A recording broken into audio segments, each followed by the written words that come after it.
So, hello. It is my total pleasure and joy to sit here with two of the wisest women I know and have a threesome. So, what I think we'll do is go around to each of us and we can just have a short introduction of who we are and just see where we end up. So I'm Abby, and I called myself a shamanic psychotherapist, but I'm not really calling myself anything right now. I feel like I've come through huge changes and I'm trying to figure out who I am again and what I'm doing with my life again, which is why I think it's interesting to have this chat because so many people are feeling, what's the point? Why am I here? What's going on?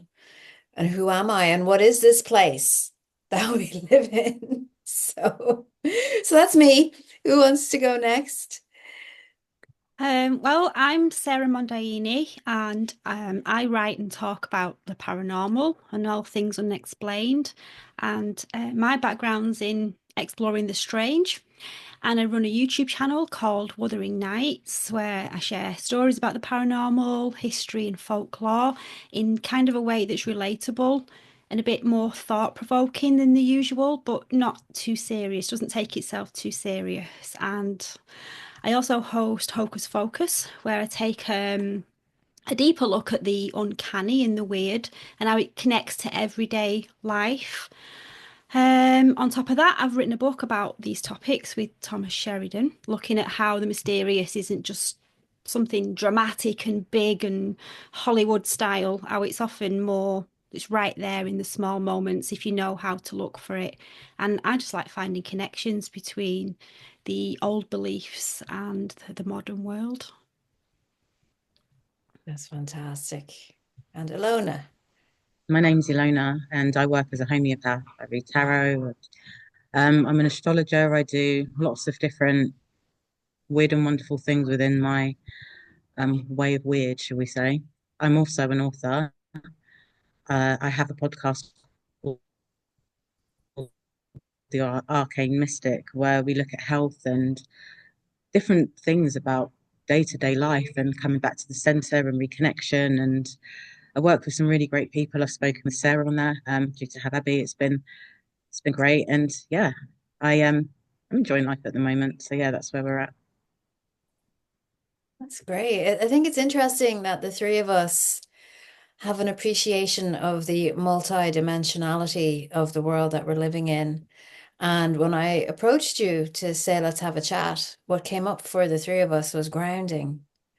So I'm finding it difficult to ground myself. I'm feeling very floaty. I'm enjoying it, but I'm feeling for me it's more about centering in my body.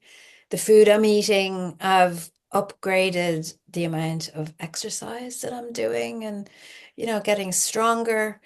I'm wondering how you're feeling. It feels to me because I know, Sarah, you're very good on solid evidence, on historical documentation, on stories that people have talked about over many different areas. But for me, it felt like we came through some door in February and a level of something has lifted, but the playing field still doesn't feel firm to me. So we could go anywhere, but it feels like we're at a higher level than we were. It's hard to put words on how I'm feeling. And so I think maybe grounding in the traditional way isn't working, but it will eventually settle. I'd love to know your take on how the world feels to you right now and ways that you're moving in the world that maybe are different to what you normally would have done. Well, things have changed for me. I can't quite put a finger on how to explain it really, but over December, I felt I was in a really low place. Felt like I was having some kind of a dark night of the soul. It was really, really bad. And it went through into January as well. And now I feel I'm coming out of that and I've thrown myself into my work. And I've decided that I don't want to live in the fight or flight. Mm. Sort of way of living anymore. So I've decided that I'm not going to live that way. And yes, we're living in really scary times at the moment, but me feeling afraid and anxious about that all the time isn't going to change anything. So if the worst happens, okay, it happens, and me worrying about that isn't going to change anything. So I've decided to kind of pull away from being connected to everything that's going on in the world at the moment. So it's happening whether I'm aware of it or not. And I still have an awareness of what's going on in the world, and I still know that there's a definite evil force on this planet at the moment, but I try not to let that consume me. I try to focus on my home, good food like yourself, keep moving. I've thrown myself into my work, which really helps, and I like to be creative.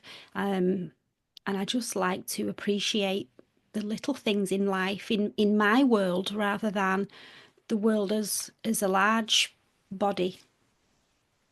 When you say there's a definite evil force, I'm wondering how are you feeling it? How is it showing itself to you?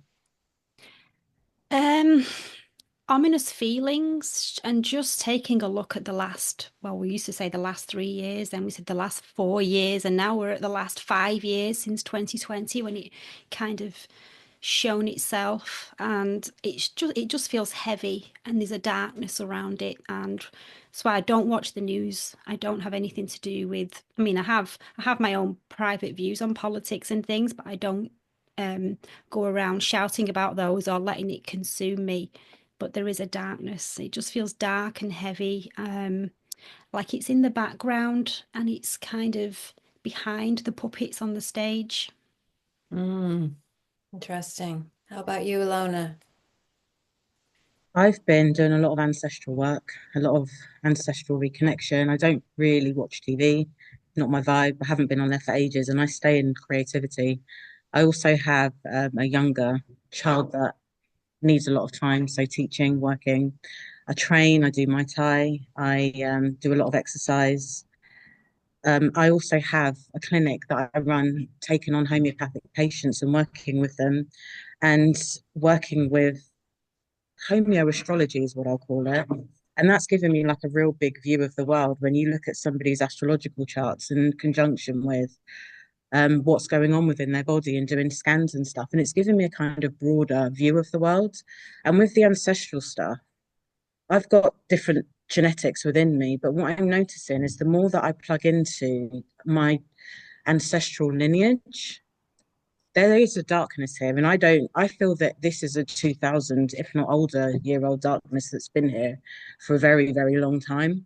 And people are becoming more aware of it because we're now at a kind of crux point of where the world is right now. And we can see that by the quality of the water, the air we breathe, the food, the quality that the people are at the moment. A lot of people are on fight or flight, and it's not fun. And I consciously choose not to be there because it's not fun for me. And when anxiety is not fun, so I don't do that, it doesn't mean that I don't feel that, but it means that for me, what I've learned to do is come back to the center. And whenever I feel myself getting out of sync with that, if it means coming offline, I'm going to do that. If it means going out for a walk and grounding in nature, I'm going to do that. And I had some frustrations yesterday. So I went into the gym and I took it out on, I just literally went for it during my training session at Muay Thai, and it helped me to just express that anger. And I'm good today. Back to the center. It's Yeah. interesting because I catch myself going into that, and for me, it's like a curiosity turning into a need to know what everyone else is doing, what everyone else is thinking. And I'm looking through all the YouTube videos. I used to look at all these, let's say, thought leaders, spiritual leaders, astrologers, and they're not telling me what I need to know. And I'm like, my God, I'm fast forwarding and I'm stepping away. And I go, no. And I think we're designed as human beings to accept wisdom from other people more than to embrace our own wisdom. And so catching that is really important for me. And I say to myself, I don't need to know what so and so is saying. I don't need to know. And sometimes the astrology, it's interesting you're doing astrology. It just backs up the feeling for me. Like this is happening, that is happening. There's an eclipse, there's the full moon, there's this, there's that. But I think ultimately when you step away from your need to be told what to do, to have that security and say, no, I'm gonna create that for myself. Especially because I do have children too. And but my youngest aren't babies anymore. So to allow them to go out in the world and not be getting anxious about what they're doing and who they're with and what they're with, and just to come back to the faith. And I'm finding more and more I'm coming back to prayer and faith. And that's what helps keep me centered and focused, which is I, interesting. And you're okay seeing clients, Elona. I've noticed in myself, I haven't wanted to see clients. I've kind of just working with groups at the moment. I'm having a trickle of one-to-ones coming back in, but I'm still feeling like I'm not ready for that. And if I'm not ready, then I'm not going to. I want to be at my best when I see people. They deserve that. I've been absolutely fine with it, really, seeing people, seeing different people, because if I'm grounded and I'm centered, I'm able to do that. Mm, And it's just with my work, it's not definitive. I have a look at different things. Maybe this could be a reason why X, Y, and Z. Nothing for me is written in stone. And it just helps them maybe understand the energies that's going on in the world or what's going on around them. But within myself as an individual, once you start walking the path of your ancestors, there's nothing to fear. That's how I feel, that there's a stream of energy that I'm able to tap into, and that's what helps me stay grounded, because a tree without roots is not a tree. It's not mm. grounded.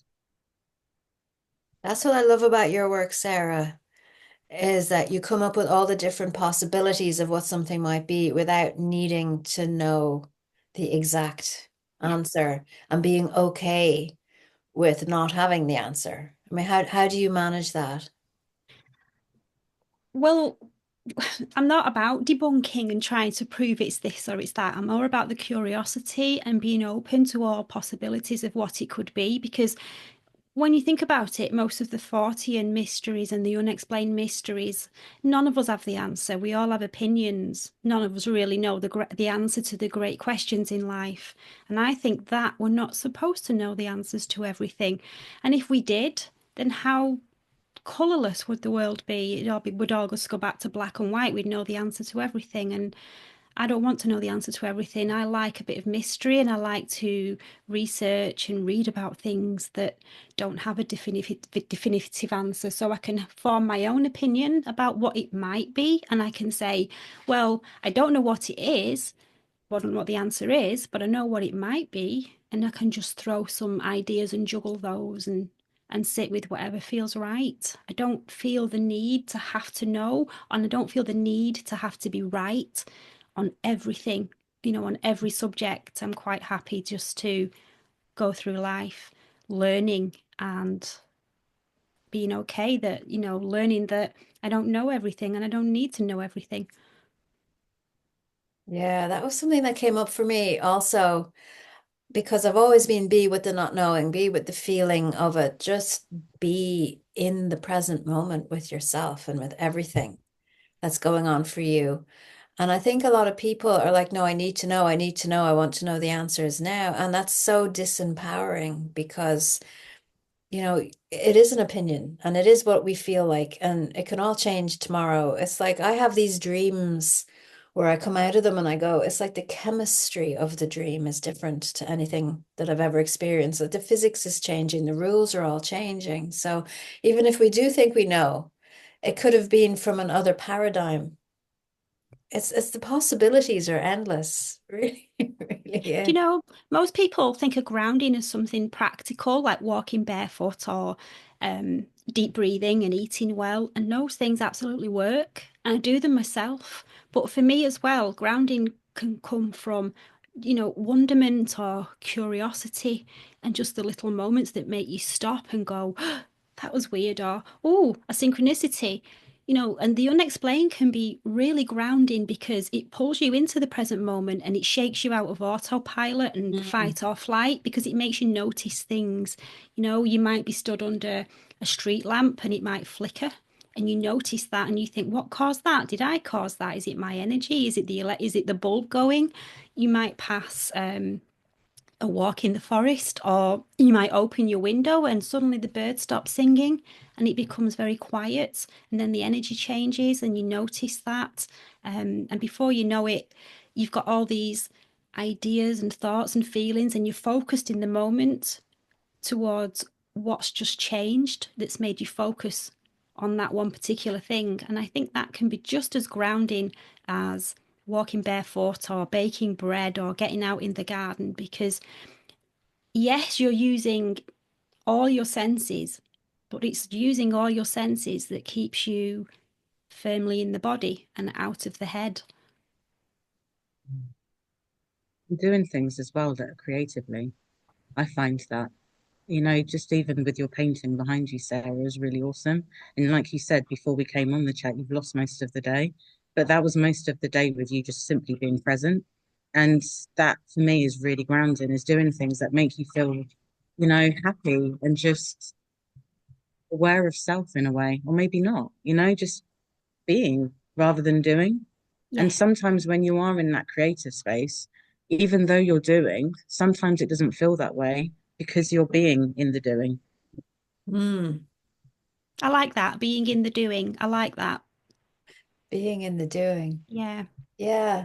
I've been reading a lot recently because I've started writing a novel. And what I'm noticing is that I'm wanting an actual book in my hand, you know. Mm, So instead of the electronics, because it pulls you out of that moment. It pulls you, and I noticed it with my husband.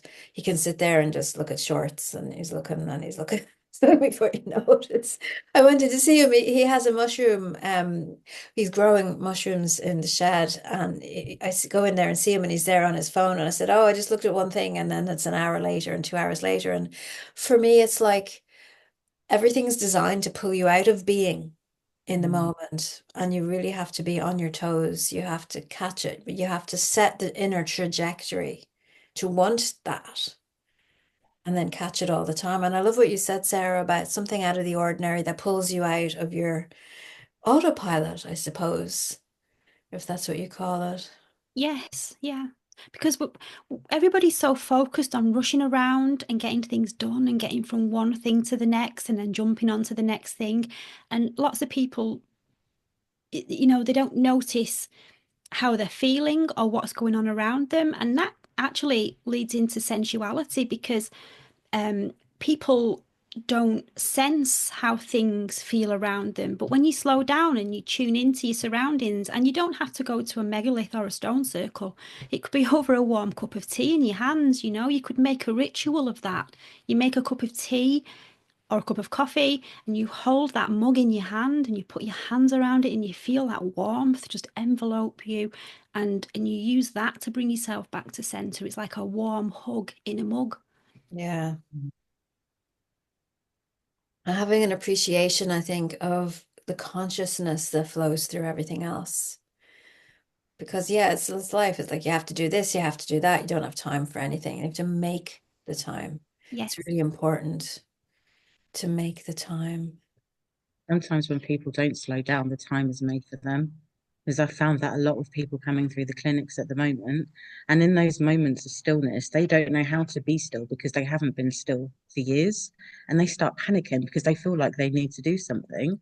And I'm like, no, just be, you know, just relax and look at what inspiration comes through you and just come back to the body again. You know, people are so disconnected right now because they are on the phones constantly or scrolling or doing something with a technological background, which I feel is a bit.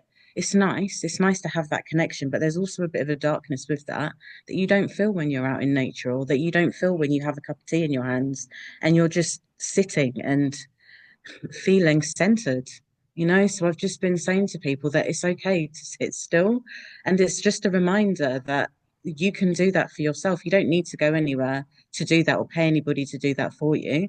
Learn your own rhythms and cycles, and in those spaces know when it's okay to do stuff and when it's okay to be still. Yeah, I say to people that you need that stillness time, the contemplation time, just to catch up with yourself. I had a client a while back who was a full-time carer for her husband who had dementia. And she had great difficulty finding someone to come in and cover for her so she could have space. And she had a huge list as long as her arm of all the things she needed to do when she had the space. And she organized it. And the woman came and went off with the husband, and she spent the whole day looking out the window. And Mm. she didn't realize she had done it. And then the doorbell rang, and it was this carer coming back with the husband. And she was just devastated because I didn't get anything done. I said, you did. You needed that time. You need the contemplation time. And I think we can manage the world better when we take that time for contemplation. So You know, we don't even have to have an active contemplation, like thinking about things. It's just the sense of who we are, bringing ourselves back into ourselves. So important. you know, one of my favourite things to do, but not doing and being, as you said, Elona, is pottering about. I bloody love pottering around, doing nothing of any substance, just touching this, moving that, picking that up, putting that down, having a look at the back of this book. Shall I read that one? Yeah, I'll put that one there for later. And just, just pottering, whether it's in the garden, in the kitchen, in the living room, even pottering about in nature, just not really walking anywhere in particular, just where the mood takes you and you touching a tree. I just call that pottering around, and I love to potter. I'm a professional potterer. I'll put that on my bio. That's funny. At the moment, just listening to some really lovely, uplifting music. And then off I'm away with my headphones in and I'm just dancing away to this music. I probably, one of those silent raves where that person's really having a good time. I think kids must think I'm crackers sometimes. But in those moments of just being in that music and really just allowing my body to go free, you know, I'm happy. And then you're just able to crack on with a smile on your face because you've almost been in a moment that allows you to enjoy all of the other moments. Yeah, Dance like isn't there's it nobody watching. the fine line between the things that you can control and the things that you can't control? You know, to say, okay, well, I get to choose what I bring into my home. I get to choose what I put into my body. I get to choose what I listen to, and to start owning more what you're saying and what you're putting out into the world as well. Kind of cleans it up for yourself. So, darkness is not welcome here. You can, put a sign on your door to say, no darkness welcome here. And I found once you do that, once you've set a tone for yourself, then it gets very difficult to listen to certain things, or to be around certain people. My interest in, let's say, television shows or movies, very quickly I'm out with the coloring books, or just thinking or doodling or something to come back in. I've certainly got back into my music this year. Um, like just listening to any kind of music that makes me feel good. No particular genre, but I do like some of the spa type music, the relaxing music. I think they call it the new age music, don't they? I think that's the genre. And I've got quite a few CDs of one in particular. It's an artist called Llewellyn. I don't know if you've heard of him and have him on in your practice or not, but oh, wow, so relaxing. Yeah, Llewellyn. Yeah, he's a Welsh composer. Just so relaxing, and he does all his albums are like concept albums, so there might be some Native American style story being told through the music, or Celtic, going around some Celtic megalith in Ireland somewhere, which he's telling a story through music, and I just find that I just put that on and drift off into just pure relaxation. And I feel like I've put myself in a bubble then, and nothing in the outside world can touch me. No, nobody's negativity can get through when I've got a nice piece of music on. And it's the same with classical music. When I used to commute home from work on the bus, I used to listen to some classical music sometimes. And I would picture myself in a bubble of classical music, and nothing, nothing could penetrate it. And it just used to make the journey just peaceful, quiet, even though the bus was packed. That's what's interesting to me is I had this realization. I think it was Stephen Fry was being interviewed, and he's adamant about being an atheist, that there's no God, and this is just what it is, and that's it. And I really felt in that moment that he's right. In his world, that's what it is, but not in my world. I get to choose what's in my world. He gets to choose what's in his world. And as soon as you open up that possibility to say, well, I have God in my life because I choose to have God and he doesn't, he chooses not to. can respect that, live and let live, who you're in your bubble of classical music and right next to you is someone in a bubble of a podcast and someone else is in a bubble of something else. And I think the choices can be overwhelming, but start small to ask people maybe who are watching this, what is it that they're choosing? Well, what would you say to someone to get them a bit more empowered around how they can create their world a little bit more closer to the heart energies anyway? Do the little things that they love. Start off with the small things. And it doesn't have to be long every single day, just little minutes here and there, tinkering and doing things that make them feel happy or just feeling empowered. And then it starts becoming the bigger things. And then it becomes a lifestyle.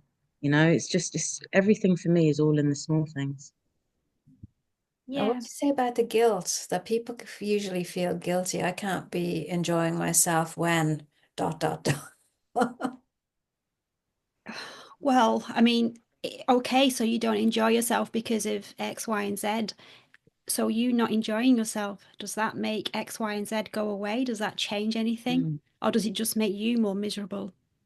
So you may as well do things that you enjoy and be aware of X, Y, and Z and focus on the things that you can control and stop trying to be so, I don't know, what's the right word, virtuous or a martyr and want to control and fix everything that's out of your hands because we're not here to fix everything. We're not here to fix everybody. We're here to do the best that we can and survive and live a fulfilling life and encourage others to do the same. So I think it all starts with setting your own stall out and dealing with your own backyard. And then that has a knock-on effect then with the neighbour, with the town, the village, the city, the country, the world, the continent, and so it goes on. It's a really big admission for someone to realize. I've looked into that, the pattern of the martyr, which is the world is suffering, so I have to suffer. And link Mm. that into the empathic healer type who needs to jump in there and fix everybody else. And I'm not allowed, be happy. I'm not allowed to when everyone else needs me to learn. Well, they don't need you. They need to learn how to do it for themselves. And And yeah, to say that you can't be happy because there's so much misery in the world, all that achieves is you're contributing to putting more misery in the world. And it's just layers and layers and layers of people's misery. And that energy goes out there and it's got to go somewhere. And when mm, it's collective and all together, and you look at the state of the world, you have to ask yourself, is some of this down to people's misery and people's inability to feel happiness without feeling guilty? I mean, I wouldn't say happiness, feel contented, because contented is um, a better way to explain it because happiness is something that we feel fleetingly. But when you're contented, you're grateful and you're happy with the things that you've got, and you're not just focusing on a short term something short term that makes you happy, like you maybe going out with a friend or having a nice meal that makes you happy, doesn't make you content. But being happy and relaxed at home or in your work or with your children and your choices in life, that's contentment. mm, Other thing I find that really helps is pivots. So if I feel something that doesn't feel not okay within me, I'm not going to deny that that feeling sits there. I'm going to feel it and understand that and then transcend and evolve. So it means that there's an integration point of, okay, that's made me feel that way. And I haven't enjoyed feeling like this. What can I learn from this? And then I'll pivot my energy to something that's more in alignment with who I am. And it doesn't mean that I've ignored that. It means that I understand that it's there, but I choose not to feel that way because it's not who I was. It's not who I am right now. And I've learned that as well, that we learn things, we grow, and we're always evolving and learning and growing. And it's assimilating new data, but being able to evolve with that, instead of holding on to things that we can't change because life's always moving. And if there's one thing in life that's constant, it is change. And it's learning to augment with that through your daily life. definitely is. definitely is. I find it very interesting, and I've taught this to my children. I was actually spent all day yesterday talking to my eldest daughter. She called over and we were talking for hours, and it was just so beautiful that we have that relationship now. But to make the point where there comes a time in a person's life where they have to take responsibility for how they live and all of the decisions that they've made that put them in the life at this point. And to go back to what you said earlier, Alona, if you don't want to be in the present moment because it hurts too much, which is a reason why many people don't want to be, to say, okay, what can I do to change things starting small, like you said? And it could be something as small as realizing, well, there's a picture here of a family member that I feel obliged to see every day, but it makes me feel, it brings me down. So I'm just going to put it away. And then you have that little bit of energy come back to you. And then you say, okay, well, I'm not happy with my brand of coffee. I'm going to change that. And then every time you drink, you go, oh, that's nice. And then that little piece comes back to you. And the more of your energy that comes back from the little things gives you more energy to deal with the bigger things and to work your way up to all of the things. You can't do it all at once. And I've got a gratitude journal as well. And every morning I wake up, I just write down all the things that I'm grateful for every single day. And that sets my day off for more happy things. And yes, there's sometimes things in there that are not happy, but I can pivot. I know what that feels like. I don't want to feel like that anymore. So I'll integrate and then transcend and evolve. And just waking up, being grateful for something is for me, it helps me stay in a certain frequency that allows me to not look at the things that I can't change. Now you get a sense of you, Alona, that it's not like you're not wanting the unpleasant things. You're not trying to avoid them. You're not hiding from them. And I think that when you go into fight, fright, or flight, it's feeling of powerlessness, and there's nothing I can do, and it's a shrinkage of that. So to reclaim pieces of your power all the time, every day, I think is really good. Then you wake up the next morning, remind yourself that you are, you know, the master of your day, the master of your own choices. You get to choose how much time. But the thing is, though, I find myself slipping into things at times and I have to catch them and pull myself back out, but that's okay. Say, oh, I've done it again. I've done it again. What's life Next like time. for you, Sarah, now that you're not on Facebook? That's what, because you were on it a lot. Yes, I'm getting a lot more done, a lot more productive. I feel a lot happier. I don't feel the need to have to keep checking what other people think about this or what other people are doing. Um, and yeah, I don't miss it at all. It's completely changed the structure of my day because I'm not there scrolling, scroll. What does this person say? What does that person have to say about this? And what's going on in the world and what's happened overnight while I've been asleep? All that's gone, and it's wonderful. And I do post to Instagram, but that's more for self-expression. So it's much more creative on there, I find. If you post a picture on there, you can post a picture that tells a story and you can put music to that. And it, it, it's interesting to look at. Or you can do a reel, make a reel about something, and there's creativity that goes in there. It's not just, oh, I like that picture. I'm just going to share that mindlessly, or I'm just going to post a picture of my dinner and I'm just going to post that, and I'm just going to doom scroll and post negative stuff. And I'm feeling down today, so I'm going to make sure everybody else is feeling down, and I'm going to, Mhm. make posts about how miserable I am today. I just find it different on there. Maybe I'm seeing a different do they call it news feed on Instagram? I don't know. I'm not The down with algorithm, with yeah. the terms, but all I can see on there are nice videos, shorts, photographs, art, bit of humor. And so I'm enjoying it on there, and I don't feel the need to be on it all the time. I might make something to post on there, post it, have a quick scroll through, see what comes up, may leave a comment here and there, and then I'm off. So I get in and I get out.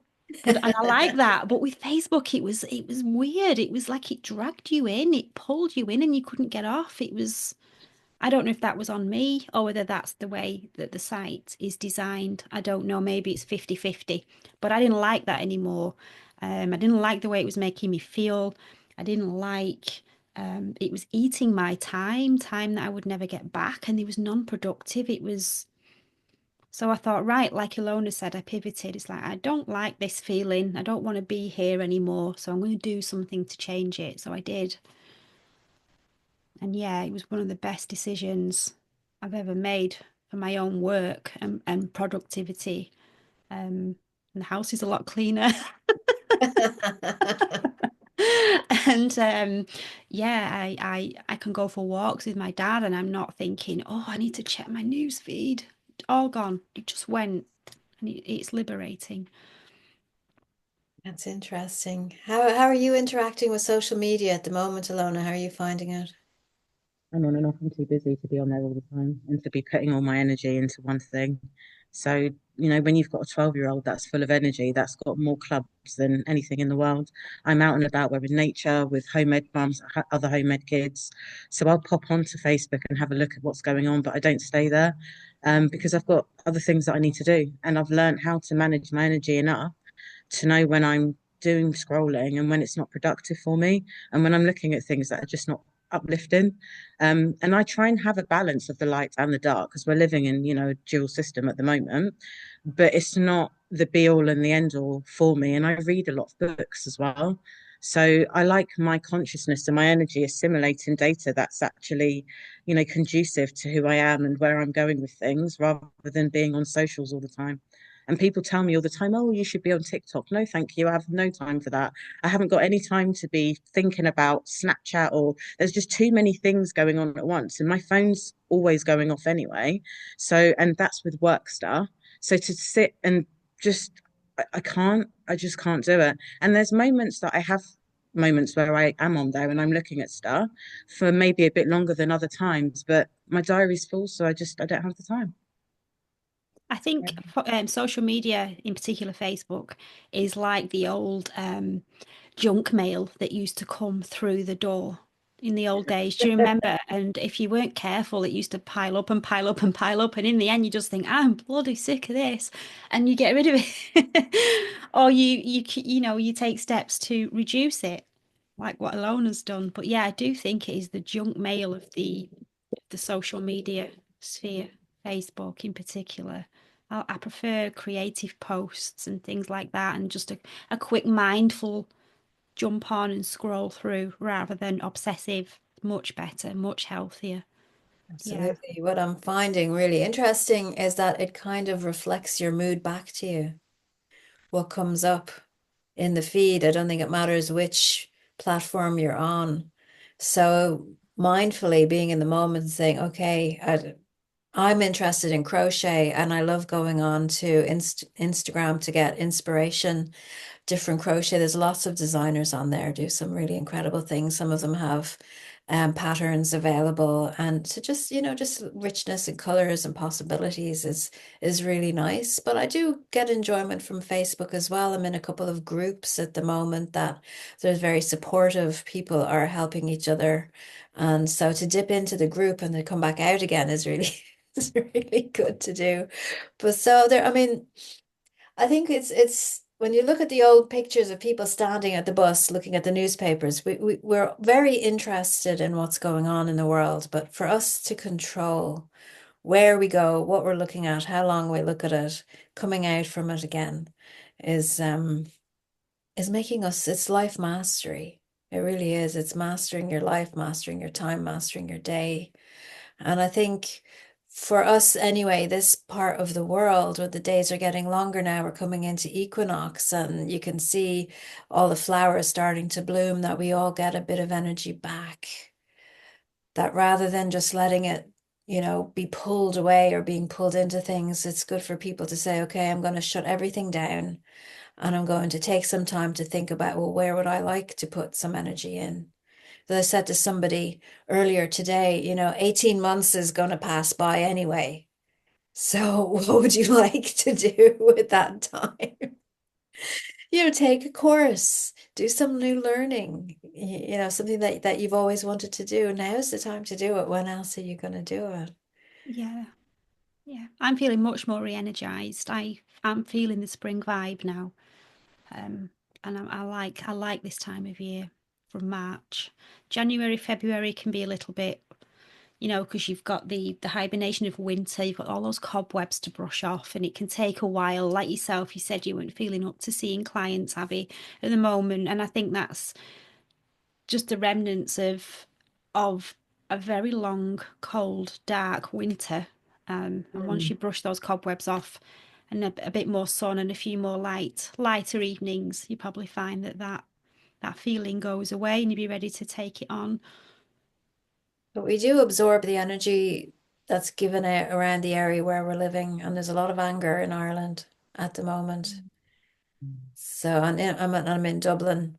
Yeah. So we had St. Patrick's Day and a big parade yesterday, and all eyes were on Ireland, and there's quite a lot of stuff going on. So it was nice to not get involved and to say, no, I can see what's going on, but I don't need to make any grand statement about anything. I'm just here and doing my thing my way. And you change the entrainment of the energies because your energy counts as well.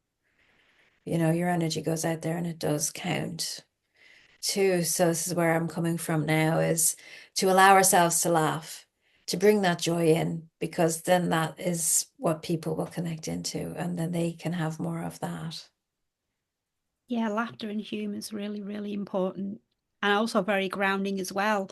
I mean, even if you can't find anything to laugh at, if you just start laughing, pretend laughing until you've got no breath left in your body, by the time you take that breath to breathe again, you are laughing and you're thinking, well, I don't know what I'm laughing at. Because and it's very contagious as well. If you see somebody laughing, proper soulful laughter, you can't help but join in. So I think we need more laughter in the Definitely world. do. Definitely. Definitely do. And them squirrels have been on it, and they're quite mean to each other. I see them throwing things at each other. Um, I've seen crow wars. I've seen cat fights, and I just stand at the window sometimes, and it's madness, but it's so hilarious and it's funny. And we've got a squirrel that comes to the back door called Scrat, and he comes and he's got quite hench recently because we've been feeding him, and now he's bringing his cousins. And there's all these different things that you can just have naturally that are uplifting, even if humans start bringing you down. So, yeah. And the cat that lives next door to me, no, he doesn't. He's from down the road and he's proper. He looks like he's from Brixton, London. He's got a proper scar on his face. There's a lot going on with him. But he makes me laugh because he's always fighting with all of the other cats in the area, and he stays in my garden, but it's not my cat. But yeah, that's my protector. So that's my comedy for the day is the animals. And that's another thing that's coming up on my feed on Facebook is cats doing mad things. And it has me in stitches. And I don't have a cat apart from Mabel, which is actually a boy, but they thought it was a girl. So yeah, So that's moments. funny. We have crows come into our garden, and we have one in particular who torments the dog.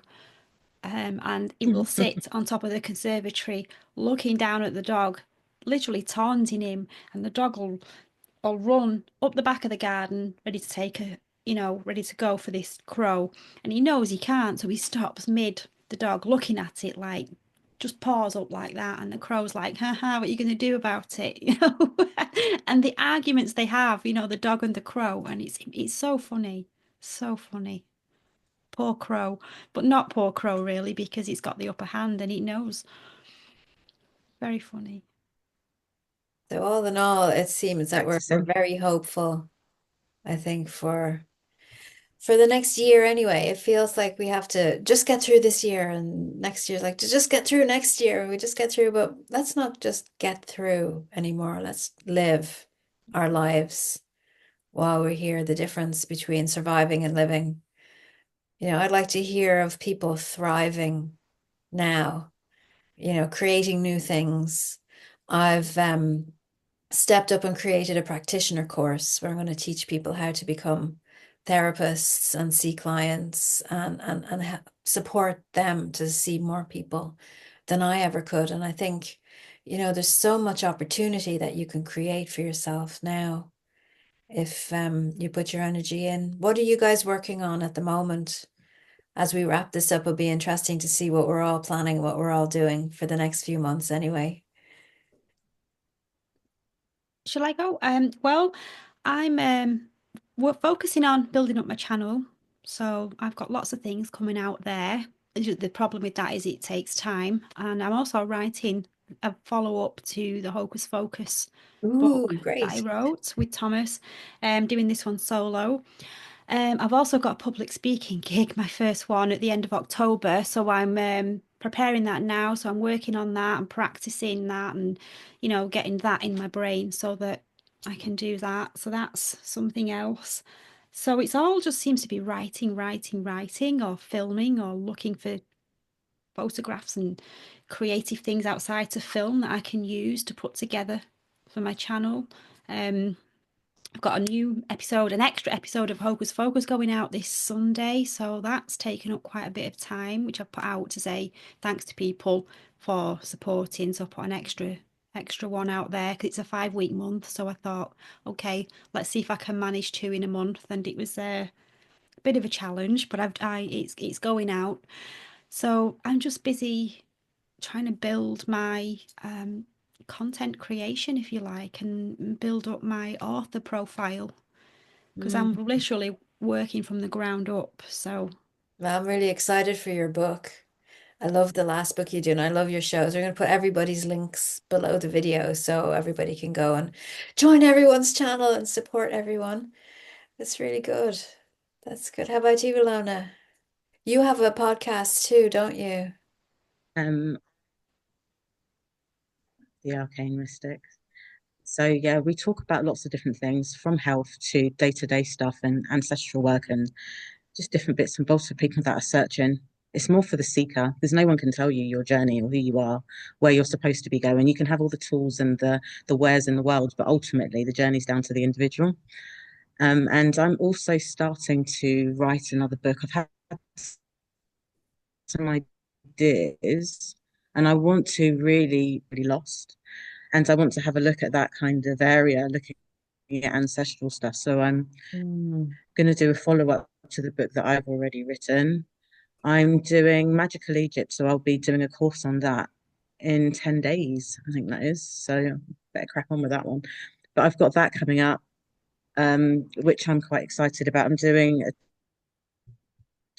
talk with Maria Wheatley in something that I'm really looking forward to, and it's called Grounded in Nature, actually. So it's looking at different ways that people can work with themselves because there's not one way. We're all different people, and we will all have different ways of working, with our energy systems.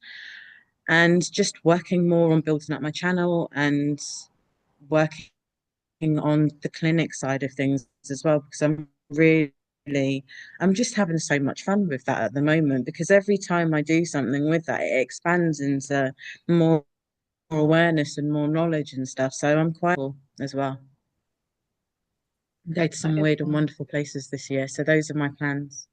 That's fantastic. And it just shows when you do something you love that that love comes through it. And then it's the quality of it is superb. It's absolutely superb. Well, ladies, I hope we can do this again. I've really enjoyed spending this time with you both. And I'll let you know when it's up. So we'll send me your links. We'll put everything below. Everybody can follow everyone else. And I hope you, the listener or watcher, has gotten something out of this. Bringing your energy back, doing small things, giving yourself permission to be joyful. Watch the cat videos and then turn it off. Yeah. yeah, get the best crockery out, get the best china out, and have a drink of tea in a posh cup, or get the best Emma Bridgewater plates out, and don't save the best for special occasions. Start using those things now. If you've got a dress that you want to wear for best, put it on and I wear your love best. that. Today's your best day because this is where you are. Yeah, exactly. Yeah. Okay, thank you. Bye. Thank you.